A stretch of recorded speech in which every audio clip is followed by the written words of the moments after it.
মৃত্যু থেকে তোমরা যেখানেই পলায়ন করো না কেন, মৃত্যু নিজেই তোমাদের সাথে সাক্ষাৎ করবে। সুম্মা তুরাদ্দুনা ইলা আলিমিল গায়বি ওয়াশ শাহাদা, অতঃপর তোমাদের সকলকে প্রকাশ্য এবং গোপন সব জানেন যেই সত্তা মহান আল্লাহ, তার কাছেই ফেরত আনা। তিনি কে? ফায়ুনাব্বিউকুম বিমা কুনতুম তা'মালুন, অতঃপর আল্লাহই তোমাদেরকে শোনাবেন, জানাবেন তোমরা তোমাদের পুরো জিন্দেগিতে কি কি করেছিলে। এইভাবে বহু আয়াত ইলাল্লাহি মারজিউকুম জামিআন, আল্লাহ বলে তোমাদের সকলকে আমি আল্লাহর কাছে ফিরতে হবে। ইলাইহি তুরজাউন, ইলাইহিল মাসির, ইলাইয়াল মাসির, এভাবে বারবার আল্লাহ করে বান্দা ফিরতে হবে, আসতে হবে, আমার কাছে আসতেই হবে। আমার শায়েখ আল্লামা মুফতি মুশতাকুর নবী সাহেব বলে আল্লাহ তাআলা ছাড় দেয়, ছেড়ে দেয় না। যেই ছেলে গুড্ডি উড়ায় সে সুতা ছাড়ে, নাটাই ছাড়ে না। নাটাই বোঝেন না, যেটার মধ্যে সুতা, হ্যাঁ এইটা নাটাই, হাতে যেটা থাকে আর কি। তো সুতা তো ছাড়তে ঘুড়ি অনেক উপরে চলে গেছে, কিন্তু ছেলেটা নাটাই তো ছাড়ে না, নাটাই ছাড়ে। তো আল্লাহ তাআলা বলে বান্দা 60 বছর, 50 বছর, 70 বছর, 30 বছর, 100 বছরের সুতা তো আমি ছেড়ে দিছি, কিন্তু নাটাই ছাড়ি নাই। ঠিক যখন সময় হয় আমি আল্লাহ মালাকুল মউত পাঠিয়ে, আজরাইল পাঠিয়ে 1 সেকেন্ডেই তোমাকে আবার আমার কাছে নিয়ে আসি, তোমারে ফিরাইয়া আনতে দেরি হয় না। ফাইদা জাআ আজালুহুম লা ইস্তাখিরুনা সাআতান ওয়া লা ইস্তাকদিমুন, 1 সেকেন্ড আল্লাহ দেরি করবেন। চলেন বাপ, এই জন্য ভাবতে শিখি। ছেলেরা তোমরাও ভাইবো, আমার বাপ আমার কথা হইলো তোমার পথে তুমি, আমার পথে আমি। যার যার জায়গায় আমরা ফিরে যাব, যার যার গন্তব্যে। তোমার ঘর আলাদা, আমার ঘর আলাদা। তোমার জিন্দিগি তোমার সাথে, আমার জিন্দিগি আমার সাথে। কেউ কারোর জন্য আটকায় না বাপ। দুনিয়া কেউ কারোর জন্য আটকায়ও না, আর দুনিয়া কারোর জন্য থাইমাও থাকে। বহুত স্বার্থপর এই দুনিয়া, বহুত স্বার্থপর। আজকে তো অনেক বন্ধু দেখা যায়, কিন্তু অ্যাক্সিডেন্ট করলে সাথে অন্যরাও পাও ভাঙ্গে না। আমার যেদিন পাও ভাঙছিল 2021 সালে, এই যে এখন রমজান আমার জিগাইছে যে হুজুর আপনার পাওটা মনে হয় এখনো সোজা হয় না। আমি হ্যাঁ, আজও সোজা হয় না। সেই 2021 সালে আমার পাও ভাঙছে। আজকে 4 বছর পরেও কাছের থেকে দেখলে বোঝা যায় আমার পাও একটু বাঁকাই। তো আমার তো অনেক ঘনিষ্ঠ বন্ধু আছে, কিন্তু সেদিন তো আমার পাও ভাঙলো যেদিন, সেদিন তো আমার সাথে আর কারো পাও ভাঙে নাই। এবং আমি যেই মোটর সাইকেলে ছিলাম, ওই মোটর সাইকেলে আমি আমার বন্ধুর মোটর সাইকেলে আমি পিছনে বসছি। আমি মোটর সাইকেল চালাই নাই, পারিও না চালাইতে। তো পিছনে বসা ছিলাম, সে সামনে। ভ্যান গাড়ি আইসা আমার পায়ে বাড়ি দিছে, অথচ আমার ঠিক বরাবর তার পাও। সেও তো মোটর সাইকেল চালাইতেছে, তার পায়ে একটা সুতাও লাগে না, কিচ্ছু লাগে না। দুনিয়ায় আমরা একাই, স্বার্থপর এই দুনিয়া। সামনের সিএনজি অ্যাক্সিডেন্ট করলে রক্তে ভাইসা গেছে মানুষের লাশ, পিছনের গাড়ি থামে না, সাইডে দিয়ে জায়গা বাফ, কেউ থামে না। একটু জ্যাম বাজলে কারো আর সহ্য হয় না, চিৎকার শুরু করে, জ্যাম ক্লিয়ার করো। পুলিশ কই, এই বেটা কি? আরে ভাই মানুষ মারা গেছে। আরে মানুষ মরলে মরছে বেটা, রাস্তা ক্লিয়ার করো বেটা। এরই নাম দুনিয়া, এর নাম দুনিয়া। তোমার এই অসৎ বন্ধুগুলোরে ডাক দিয়ে বলো না একবার যে দোস্ত, আমার যদি পাওটা ভাঙ্গা যায়, আমার কাছে যদি টাকা না থাকে, আমি যদি আর কোনোদিন তোদের সাথে আড্ডা দিতে না পারি, তো তোরা আমার সাথে আসবি কিনা? কেউ আসবে না, কেউ আসবে না। তুমি বুঝো না ভাইয়া, তুমি জানো না এই অসৎ বন্ধু তোমারে নষ্ট করে দিচ্ছে। সারা দিনে যে বন্ধু দিনের পর দিন তার সাথে আমি চললাম, অথচ একটা বার 1 ওয়াক্ত নামাজ পড়ার কথা বলে না, এ তো বন্ধু না, এ তো জানোয়ার, এ তো শয়তান। এটা বন্ধু কিসের? এটা বন্ধু কিসের? এই জন্য আমরা প্রত্যেকেই এটা ভাবা উচিত, আমরা একাই। দুনিয়া তো একা, কবরও একা। দুনিয়া তো একা। আমার অসুস্থ হইলে, পেটে ব্যথা হইলে আর কারো পেটে ব্যথা হয় না, আমার বিবিরও না, আমার বাচ্চারও না। তা আমি একা না? আমার সুখে আমি একাই, আমার দুঃখে আমি একাই, আমার বিপদে আমি একাই, আমার মুসিবতে আমি একাই, আমার কবরে আমি একাই, আমার হাসরের ময়দানে আমার একাই দাঁড়াইতে হবে। এই জন্য আমরা যদি নিজেকে ভুলে যাই, ভুল হবে এটা। আল্লাহ তাআলা আমাদেরকে আকল দিয়েছেন, দিমাগ দিয়েছেন, বুঝ দিয়েছেন, বিবেচনা দিয়েছেন, বোধ শক্তি দিয়েছেন, আলো অন্ধকার, রোদ বৃষ্টি, আগুন পানি, ভালো মন্দ, রাত দিন বুঝার তৌফিক দিয়েছেন, সব কিছু দিয়েছেন। আমি এটা আপনাদের এখন শোনাচ্ছি। এখানে আমি 5টা আয়াত পড়ছি, এই ছোট্ট অল্প একটু সময়ে এই আয়াতগুলোর তর্জমা শুনাই, তাইলে আমার কথা শেষ। শুরুতে আমি এটা বলে নিলাম, আল্লাহর কথা মনোযোগ দিয়ে শুনবেন। আপনাদের এলাকার ওলামায়ে কেরামের বয়ানও, এই জুমার বয়ানও আন্তরিকতা নিয়ে শুনবেন, বলেন ইনশাআল্লাহ। অনেক চাচা বয়স্ক মুরব্বী, অনেকের মানসিকতা হলো এই জুমার বয়ান হয় মসজিদে, উনি বসে বসে জুড়ায়, এ বইয়ে বইয়ে কাব্য, এই কাব্যের না বেড়ই, এই কাব্যের নেই থাই, আর কামে লাগে না। এই জীবনটা শেষ জীবন পর্যন্ত বুড়া বয়সেও ওই সাদওয়ান আর ওই বন বিড়ি ছাড়া আর কোনো কামে লাগে না।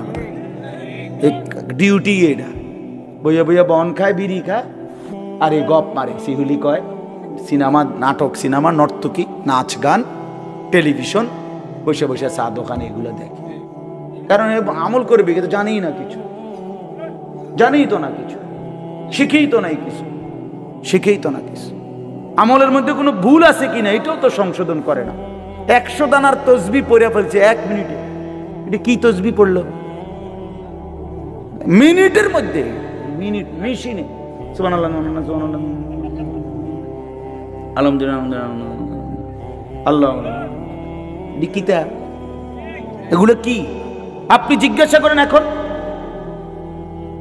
একজন আলেম জিজ্ঞাসা করেন, পৃথিবীর কোন আউলিয়া বুজুর্গকে জিজ্ঞাসা করেন, এটা মোটেই তাসবিহ না, কোনোদিনও না। ইসলামে রাসূলুল্লাহ সাল্লাল্লাহু আলাইহি ওয়াসাল্লাম জীবনে কোনোদিন বলে নাই যে উম্মত তাসবিহ যত তাড়াতাড়ি শেষ করতে পারবা তত নেকি, নামাজ যত তাড়াতাড়ি শেষ করতে পারবা তত নেকি, তারাবি যত তাড়াতাড়ি শেষ করতে পারবা তত নেকি। আল্লাহর কোরআন, রাসূলের হাদিস, কোন আউলিয়া, কোন পীর মাশায়েখ, কোন উলামা, কোন পীর বুজুর্গ, কোন ফকিহ, মুফতি, মুহাদ্দিস, ইমাম, আলেম কেউ কোনোদিন বলে নাই। মিয়া আপনি এটা কি নামাজ পড়েন? 4 রাকাত সুন্নত পড়তে আপনি 1.5 মিনিটে ওড়েয়ার নামে, ওড়েয়ার নামে মস্কারি করে, আর কি আল্লাহর সাথে মস্কারি করে। একটা ফরনারি, ফরনারি সূরা, কেরাত, দোয়া, কালাম, আত্তাহিয়াতু, তাশাহুদ, দোয়ায়ে কুনুত সব ভুল।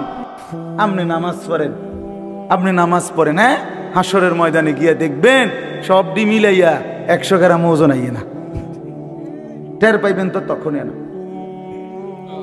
কথা বুঝেন নাই?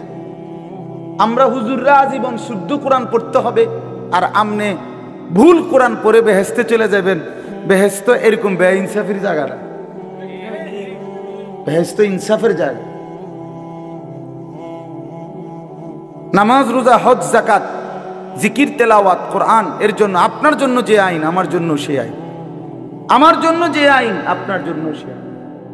রাসূলুল্লাহ সাল্লাল্লাহু আলাইহি সাল্লামের জন্য কোরআন শরীফ শুদ্ধ করা ফরজ, আর সাহাবীদের জন্য কোরআন শরীফ কোন রকম পড়লেই চলতো, এটাই নিয়ম ছিল তো। তাইলে আপনি সাধারণ মানুষ, আপনি পাবলিক, আপনি ছোটবেলায় পড়েন নাই, আপনি স্কুলে পড়ছেন, আপনি কলেজে পড়ছেন, এই সমস্ত কথা বললেই আপনার কোরআন শরীফ অশুদ্ধ, সূরা কেরাত অশুদ্ধ, তাইলে আপনি মাফ পেয়ে যাবেন, এ কথা আপনারে কে বলল? পাবলিক হইলে কোরআন শরীফ শুদ্ধ করতে হয় না, এ কথা আপনারে কে ফয়সালা দিল? বলেন চাচা, একজন চাচা বলেন। কথাটা বুঝছেননি আমার চাচা? না আপনি গ্রামের মানুষ হইলে আপনার সূরা কেরাত শুদ্ধকরণ লাগবে না, আপনি ভুল করেই সারবো আপনার, এই কথা ফয়সালা দিছে কে? কোন হুজুর? তার বিচার হইবে।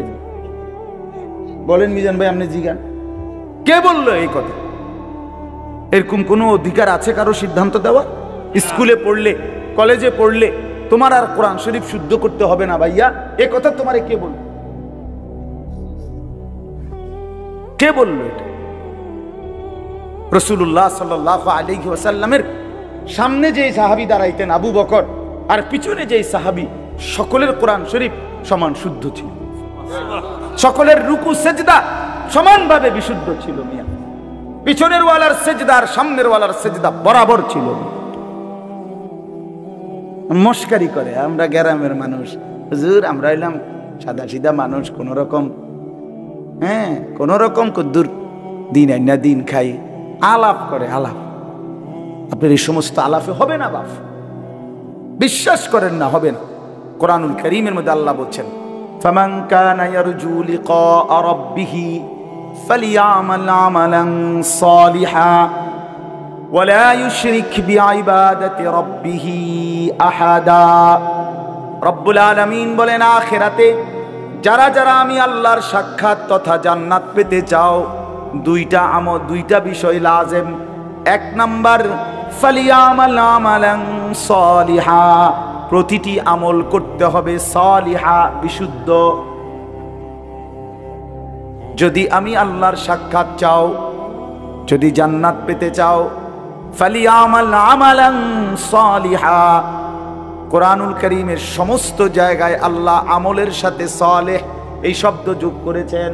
শুধু আমল মন মতো করতে বলে নাই, সালেহ হইতে হবে। ইল্লাল্লাযীনা আমানু ওয়া আমিলুস সালিহাত ওয়া'দাল্লাহুল্লাযীনা আমানু মিনকুম ওয়া আমিলুস সালিহাত। বারবার আল্লাহ বলছেন, বান্দা আমল হতে হবে বিশুদ্ধ। নেক আমল মানে বিশুদ্ধ আমল, বিশুদ্ধ আমল হইলেই নেক আমল। বোঝেন নাই? যে আমল বিশুদ্ধ আমল ওই আমল নেক আমল, যেটা নেক আমল ওইটা বিশুদ্ধ আমল। মানে বিশুদ্ধ আমল না হলে সেটা নেক আমল হয় না। নেক আমল হইতে হইলে বিশুদ্ধ আমল ছাড়া হবে না। হবে হ্যাঁ, কোন সাধারণ থেকে সাধারণ মানুষের জন্য জমি দলিল করার নিয়ম যা, একেবারে উচ্চ শিক্ষিত ডক্টরেট ডিগ্রিধারী ব্যক্তির জন্য জমি দলিল করতে নিয়ম তা। কথা বলেন না কেন? দুনিয়ার নিয়ম বরাবর মিয়া, তার আখিরাতের নিয়মের ব্যাপারে বরাবর হবে না কেন? আপনারা ভুল করবেন না। আমি অনুরোধ করলাম, রাত গভীরে বললাম আপনাদেরকে, বয়স্ক চাচারা বাবারা, হায়াতের যেটুকু বাকি আছে এটুকু সময় কাজে লাগান, এটুকু সময় কাজে লাগান। 60 বছর আল্লাহর দেওয়া নিয়ামত। সকলকে আল্লাহ তাআলা 60 বছর পর্যন্ত হায়াত দেয় না বাবা। কোরআন শরীফে আছে, আল্লাহ বলেন, অমিনকুম মান ইউতাওয়াফা মিন ক্বাবলু, অগণিত লোককেই আমি আল্লাহ মৃত্যু পর্যন্ত পৌঁছবার আগে আগেই মৃত্যু দিয়ে থাকি। হযরত ইবনুল জাওজি একজন বিশ্ববিখ্যাত মুহাদ্দিস আলেম ছিলেন। তিনি বলছেন, ইবনুল জাওজি তিনি যুবকদেরকে লক্ষ্য করে বলছেন, হে যুবক, তোমরা প্রত্যেকেই নিজ নিজ মহল্লার আশেপাশে হিসাব করে দেখো তোমার সমবয়সী কিশোর যুবক কতজন আর সমপরিমাণ বৃদ্ধ কতজন। তাহলে দেখবা তোমার সমবয়সী কিশোর যুবক যদি হয় 30 জন 50 জন, তো তোমার বাড়ি পাড়া মহল্লায় তার সাথে হিসাব করলে বৃদ্ধ হবে 2 জন 3 জন 1 জন। তাহলে বোঝা গেল অধিকাংশই যুবকই বৃদ্ধ হয় না, বৃদ্ধ হয় না। তিনি বলছেন, হাসান বসরি রহমতুল্লাহ আলাইহি, ইন্না যারআ কাদ তুরিকুল আহাতু ক্বাবলা আন ইয়াবলুগা। তিনি বলছেন, হে যুবক, তুমি লক্ষ্য রেখো, একটি গাছের মধ্যে ফল ধরবার আগে যেই ফুল ধরে যতগুলো, সবগুলো ফুল ফলে পরিণত হয় না। যতগুলো ফল বের হইছে সবগুলো পাকা পর্যন্ত যায় না, তার আগেই ঝরে পড়ে অগণিত। একটি আম গাছে যতগুলো মুকুল ফুল ধরে, ফুল বের হয়, সবগুলো বড় বড় আম হয়? বলেন না বাপ? ঝরে যায় অগণিত ফুল। এরপরে যেগুলো আম হয় ছোট ছোট, তো সবগুলো ছোট্ট আম বড় হইয়া পাকা পর্যন্ত পূর্ণ হয় না, ঝরেই যায় বেশি, থাকে কয়টা? অল্প। এজন্য মানুষের হায়াতে বৃদ্ধে পৌঁছবার আগে আগেই ঝরে যায় বেশি, খবরে চলে যায় বেশি। এটাই সত্য, এটাই বাস্তবতা। প্রত্যেক বাড়িতে বাড়িতে আছে। মানুষ বলে যে এই চাচা, এই দাদা আমগো বাড়ির মধ্যে হুজুর আর শেষ মুরব্বী, ঠিক কিনা বলেন না? চাচাই আর বাচ্চা রয়েছে, দোয়া করেন, যেটার জন্য দোয়া করেন, এরকম বলে না? আমাদের কাছে তো বলে। তো বাড়িতে তখন অনেক লোক আছে, ছেলে পেলে, কিন্তু বয়স্ক লোক আছে কয়জন? 1 জন 2 জন 1 জন।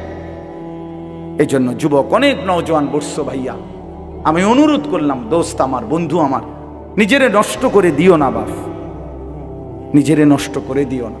দেখো ডানে বামে তুমি নষ্ট হয়ে গেলে, পচে গেলে, কেউ নাই, কেউ নাই, কেউ নাই। কোনো চরিত্রহীনকে কেউ ভালোবাসে না, কোনো দুশ্চরিত্র, কোনো মদখোর, নেশাখোর, গাঁজাখোর, বাবাখোর, ইয়াবাখোর, ডাইলখোর, পুট্টাখোর, এই হারামিরে কেউ পছন্দ করে। কোনো সুদখোর, কোনো ঘুষখোর, কোনো কিস্তিওয়ালা, এরে কেউ পছন্দ করে না। কোনো হারামখোরকে কেউ পছন্দ করে।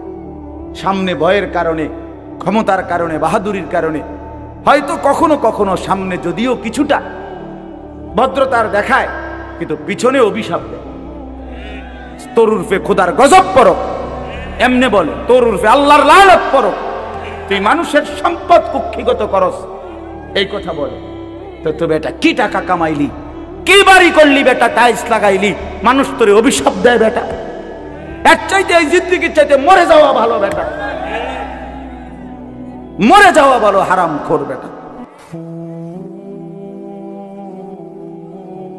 এই জন্য বাপ কোন নাফরমানকে কেউ পছন্দ করে না, কোন জালেমকে কেউ সম্মান করে না, মহব্বত করে।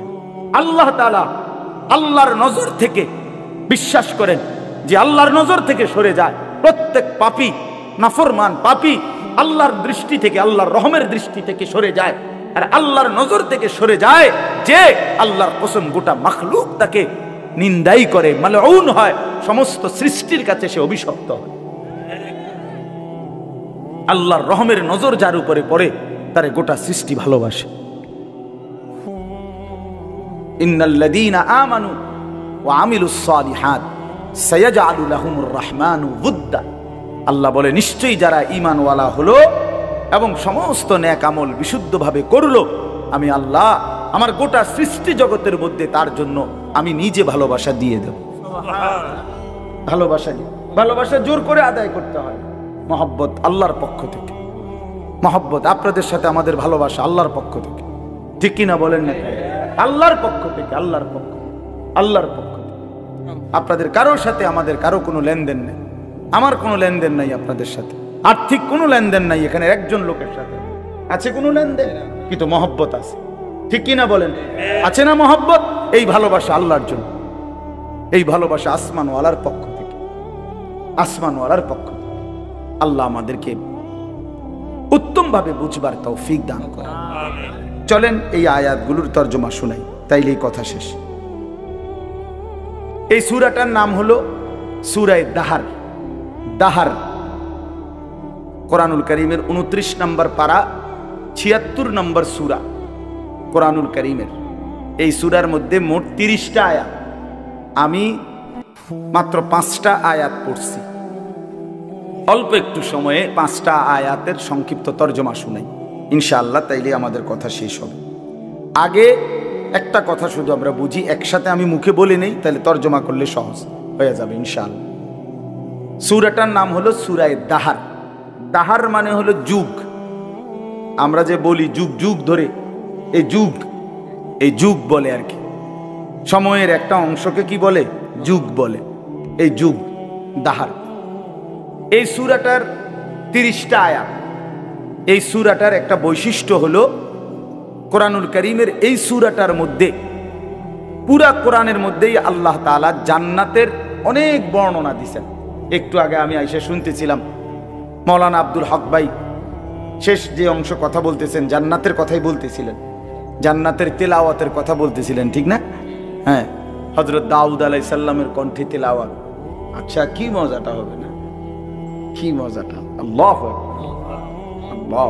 70,000 বছর এক টানা হযরত দাউদ আলাইহিস সালাম তেলাওয়াত করতেন। 70,000 বছর। এই 70,000 বছর জান্নাতীরা সব ভুইলা শুধু ওনার তেলাওয়াত শুনে। আল্লাহু আকবার। এরপরে থামবে, এরপরে আল্লাহ তাআলা আমাদের প্রিয় নবী, ছেলেরা তোমরা এই যে তোমরা যে ফাজলামি করতেছো এখানে বৈশা, এই বেটা আহাম্মক কোথাকার, নামো এখান থেকে বেটা, অপদার্থ বেটা, এতটুকু আক্কল নাই বেটা, নামো এখান থেকে, নামো। তোমার বাপ দাদার সমান মানুষ এখানে বসা আছে বেটা, আহাম্মক বেটা।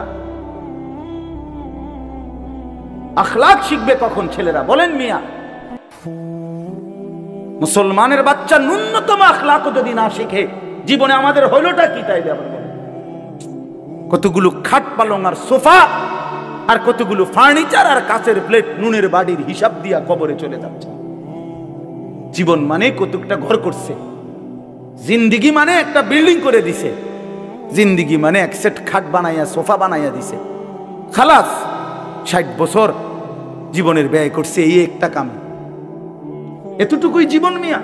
সন্তান যদি আখলাক না শিখে, স্ত্রী যদি পর্দানশীল না হয়, ছেলেটা যদি নামাজি না হয়, মেয়েটা যদি পর্দানশীল না হয়, খাট পালং আর এই সোফা ফার্নিচার দিয়া হবে কি? কি হবে মিয়া? 10 বছরের ব্যবধানে, 20 বছরের ব্যবধানে একটা ফার্নিচারও আমনে মইরা 20 বছর পরে কবর থেকে উঠা আমনের ঘরে আইসা ঢুইকা দেখেন আমনের আমলের বানানো কিচ্ছু নেই, কিচ্ছু নাই। আমার দাদা 10 গ্রামের মধ্যে জমিওয়ালা ছিলেন। আমার দাদার ফসলের জমি ছিল অনেক, হালের বলদ গরু ছিল অনেক। আমার দাদা সম্পদশালী ছিল, আমার দাদার বিরাট বাড়ি ছিল। দাদা মৃত্যুর 12 বছর গোনা, 12 বছর পরে আমি আমার জ্যাঠা, আপন বড় জ্যাঠারে বলছিলাম একদিন, জ্যাঠা আমার দাদার রেখে যাওয়া স্মৃতি হিসাবে বাড়িতে আমারে দেখাইবার মতো কিছু আছে কিনা, একটা নুনের বাটি বা কাচের প্লেট বা কিছু একটা আমার কুদ্দুরি দেখা। আমার জ্যাঠা কাঁইদা দিছিল, কাঁইদা বলছিল, ভাতিজা তোরে দেখাইবার মতো কোনো কিছুই আমার বাবার স্মৃতি আমার কাছে নাই। মাত্র 12 বছর, এর নাম দুনিয়া। আমি ধোকার এই দুনিয়ায় কিচ্ছু রাখে না, কিচ্ছু রাখে না। শুধু শুধু মুসলমান আমরা, ছেলের নজর নাই, মেয়ের নজর নাই, মা কি করে না করে পোলা ফাইন, হ্যাঁ বেটা পয়সা কামায়, হ্যাঁ বেটা শুধু ঘরে বানায়, হ্যাঁ বেটা শুধু ফার্নিচারে কেনে, আর পোলাও মানুষ, মেয়েও মানুষ। 365 দিনে খোদার একটা বছরে কোনোদিন ফজরের নামাজ পড়ে না, এত বড় জানোয়ার মুসলমানের ঘরে ঘুমায় কেমনে বেটা? তার যদি বাপ থাকে, তার যদি মা বাইচা থাকে, যদি মা বাইচা থাকে, যদি বাপ বাইচা থাকে, এই সন্তান এত বড় জানোয়ার হইল কেমনে? তুই কোন মার ঘরে জন্ম নিলি না ফরমান? তুই কোন বাপের ঘরে জন্ম নিলি? কোনদিন ফজরের নামাজ পড়স না হাইওয়ান, তুই পৃথিবীতে আসলি কেন? কে তোরে বানায়? তো কুকুর বিড়ালের জিন্দিগি, এটা তো জন্তু জানোয়ারের জিন্দিগি। জীবনের হিসাবে তো মিলাইতে জানেন না। ভাতের থালা কতুড়ি ভাত খাইতে এলিস ভালো, খাইয়া পইরা ভালো আছে, খাইয়া পইরা মানুষ ভালো থাকে না। ভালো থাকা হয় ইমানে আমলে, নামাজে রোজায় ইবাদতে আমলে ভালো থাকে। খাইয়া পইরা ভালো থাকার কিছু নাই। খাইয়া পইরা আমরা চাইতে জন্তু জানোয়ার আরো বেশি খায়। একটি হাতি একদিনে 250 কেজি খাবার খায়, গবেষকদের 250 কেজি, 90 লিটার পানি পান করে। এটা বইতে আছে, গবেষকদের কথা। 90 লিটার পানি পান করে একটা হাতি একদিন। তো পৃথিবীতে কতগুলো হাতি? সারা বাংলাদেশে কতগুলো হাতি? সারা পৃথিবীতে কতগুলো হাতি? তার আল্লাহর দুনিয়া, আল্লাহর দেওয়া রিজিক ওরা কি পরিমাণ ভক্ষণ করছে, আমরা সেই তুলনায় কিছু খাই না। কি খাই আমরা? কি খাই আমরা? এই জন্য দয়া করে রাগ হইয়েন না, বুঝাইতে চাইলাম। ছেলেদের দিকে নজর দেন, মেয়েদের দিকে নজর দেন। সংসারে মানুষ হলো আসল। মানুষ নষ্ট হইয়া গেলে ফার্নিচার দামি হইলে লাভ কি? ছেলে মেয়ে চরিত্রহীন হইলে খাটটা তো মজবুত, কিন্তু ছেলেটা তো ওই খাটে শুইয়া সারা রাত উলঙ্গ ছবি দেখে। ঘরটা তো বিল্ডিং এর বুঝলাম, টাইলসও বুঝলাম, তো মেয়েটা তো সারা রাত আরেকটা ছেলের সাথে অবৈধ প্রেমের আলাপ করে। তাহলে আপনার জীবনের অর্থ কি বাবা? এই জীবনে বেঁচে থাকার লাভ কি? আল্লাহ আমাদেরকে মাফ করে দেন। এজন্য আমি বলতেছিলাম এই সূরাটার নাম হলো সূরা দাহার। অর্থ হলো ওই যে বললাম যুগ। এই সূরার মধ্যে একটা বৈশিষ্ট্য হলো আল্লাহ তাআলা এই সূরার মধ্যে জান্নাতের বর্ণনা, পুরা কোরআনের মধ্যেই জান্নাতের বর্ণনা আছে। তবে এই সূরার মধ্যে সবচেয়ে চমৎকার, মানে লম্বা এবং খুব হৃদয়গ্রাহী আকর্ষণীয় ভঙ্গিমায় আল্লাহ তাআলা জান্নাতের বর্ণনা দিয়েছেন এই সূরার মধ্যে। মানে জান্নাতের মেহমানদারিটা কেমন হবে আল্লাহ, এটার একটা অসাধারণ বর্ণনা দিয়েছে। আপনি শুনলে পুরাটা সূরা এক্ষণ যাইতে মন চাইবে, জানেন এক্ষণ যদি আপনার লগে গাড়ি যাই, যদি পথে জান্নাত পাই নাই মেলাম, এতটা সুন্দর। সুবহানাল্লাহ সুবহানাল্লাহ। তো জান্নাতের বর্ণনা আল্লাহ তাআলা এই সূরার মধ্যে অত্যন্ত আকর্ষণীয় ভঙ্গিমায় পেশ করেছেন।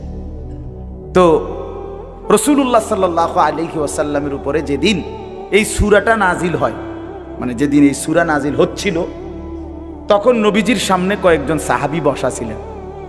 এর মধ্যে একজন সাহাবী ছিলেন সামনে বসা, উনি একদম কালো চেহারা, হাবশী, কালো মানুষ, রাসূলুল্লাহ সাল্লাল্লাহু আলাইহি ওয়াসাল্লামের সাহাবী। তে এই টাইমে সাহাবীদের সামনে, নবীজির সামনে বসা, কথাবার্তা বলতেছেন। ঠিক এই টাইমে হযরত জিবরাইল আলাইহিস সালাম নবীজির কাছে আসলেন। তো নবীজি সাল্লাল্লাহু আলাইহি সাল্লামের কাছে জিবরাইল যখন আসতেন কোরআন নিয়া, মানে ওহী নিয়া, তখন আল্লাহর নবী সাল্লাল্লাহু আলাইহি ওয়াসাল্লামের চেহারা মোবারক বদলে যেত, চেহারার রঙই পাল্টায় যেত। তো সাহাবায়ে কেরাম চেহারার দিকে তাকাইলেই বুঝতেন জিবরাইল আসছে। কে আসছে? এমনিতে আমাদের প্রিয় নবী সাল্লাল্লাহু আলাইহি সাল্লাম তিনি গোটা কায়নাতের সবচেয়ে সুন্দর, সবচেয়ে সুন্দর। মুহাদ্দিসিনে কেরাম বলে, কিতাবের মধ্যে আছে, আল্লাহ তাআলা অর্ধেক সৌন্দর্য, এই সৃষ্টি জগতের অর্ধেক সৌন্দর্য আল্লাহ তাআলা ইউসুফ আলাইহিস সালামকে দান করেছেন, আর বাকি অর্ধেক সারা সৃষ্টিকে দিয়েছেন। বুঝেন নাই? এই বাকি অর্ধেক সৌন্দর্য দিয়া গাছ এত সুন্দর, ফুল এত সুন্দর, ফল এত সুন্দর, মাছ এত সুন্দর, পাখি এত সুন্দর, হাজারো নারী এত সুন্দর, আসমান এত সুন্দর, জমিন এত সুন্দর, এগুলো হলো অর্ধেক। আর ইউসুফ আলাইহিস সালাম একাই অর্ধেক। আচ্ছা বেটা কি সুন্দর আছিল, বেডিরা যে দৌড় দিছে না পাগল হইয়া, এইটাই তো বহুত কথা। তো ইউসুফ আলাইহিস সালাম অর্ধেক সৌন্দর্য আল্লাহ দিয়েছেন, আর বাকি সৃষ্টি জগৎকে আল্লাহ তাআলা অর্ধেক সৌন্দর্য দিয়েছেন। এটা নবীজি বলছেন সাল্লাল্লাহু আলাইহি ওয়াসাল্লাম। তো মুহাদ্দিসিনে কেরাম ব্যাখ্যা করছে যে নবীজি তো দুই ভাগ করে দিলেন, অর্ধেক বললেন ইউসুফকে দিছে আল্লাহ, অর্ধেক সৃষ্টি জগৎকে। তো তিনি নিজে বুঝেন নাই, মানে উনি নিজের ব্যাপারে তো কিছু বললেন না, ওনার সৌন্দর্যটা।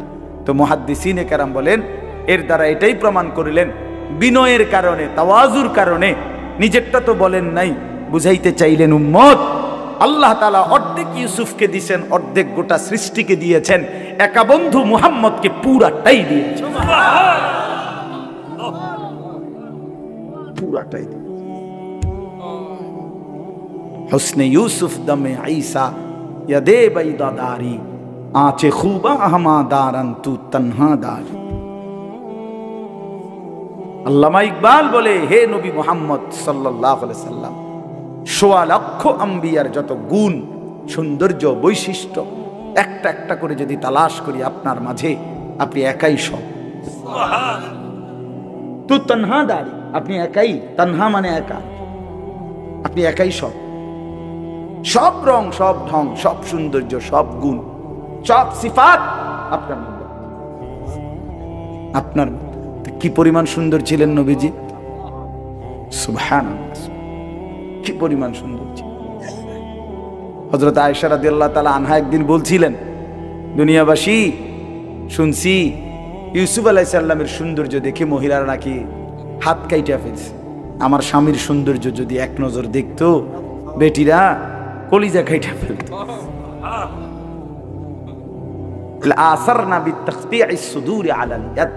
তাহলে ওই নারীরা হাতের বদলে নিজেদের কলিজা কাইটা ফেলত, জান দিয়ে ফেলত, জান। এবং সাহাবায়ে কেরাম তো রাসূলুল্লাহ সাল্লাল্লাহু আলাইহি ওয়াসাল্লামের মহব্বতে অগণিত সাহাবী, অনেক সাহাবী জান দিয়ে দিয়েছে। निकल जाए दम तेरे कदमों के नीचे, यही दिल की हसरत, यही दिल की आरजू है। हाँ, সাহাবায়ে কেরামের মানসিকতাই ছিল যে হে প্রিয় বন্ধু, হে প্রিয় নবী, আপনার কদমের নিচে জীবন দিয়ে দিলাম, এটাই দিলের তামান্না ছিল, এটাই দিলের আফসোস ছিল।